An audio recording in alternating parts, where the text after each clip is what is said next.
అనుభవం అనుభవం లేకుండా సాహిత్యమే ఉండదు. నవల్ రాయడం అసలే కుదరదు.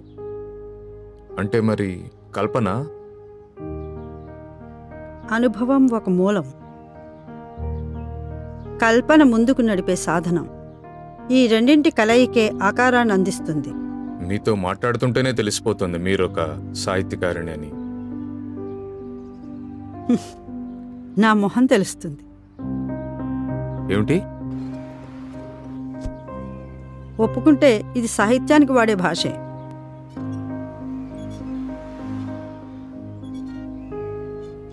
చూడు, నేను నీకంతా విడమర్చి చెప్తానని నిశ్చయించుకుంటే తప్పకుండా విడమర్చి చెప్తాను. కానీ నేను చెప్పే ప్రతి విషయం మీరు పేపర్లో ప్రింట్ చేయగలరా? ఫైనల్ అప్రూవల్ మీరే ఇవ్వాలి.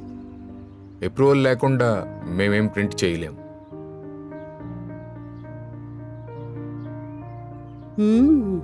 నేను ప్రింట్ చేయనివ్వకపోతే?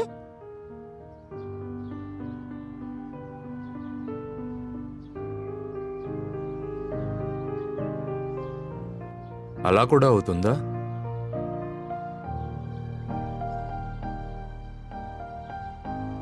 నాకు నచ్చకపోతే? స్టోరీ లైనా?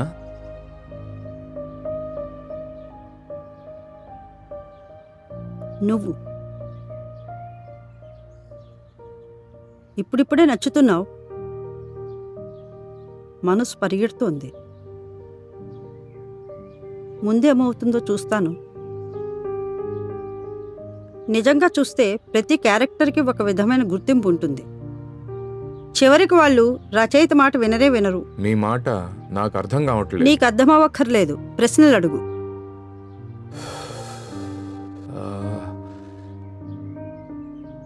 మీ అన్ని నవలలు అనుభవం మీదే ఆధారపడి ఉన్నాయా?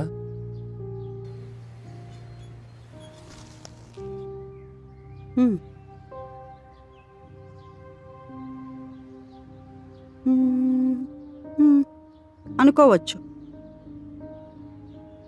నిజం చెప్పాలంటే అనుభవం లేకుండా నాకు రాయడమే రాదు. ఎక్కడైతే అనుభవం లేదో అక్కడ కల్పించవలసి వస్తుంది. అర్థమైంది. ఏమీ అర్థం లేదు నీకు. ఇది ఇంకా మొదలు. ఇప్పుడు ఒట్టి మట్టి ఇస్తున్నాను. రంగు వేయడం ఇంకా బాకీ.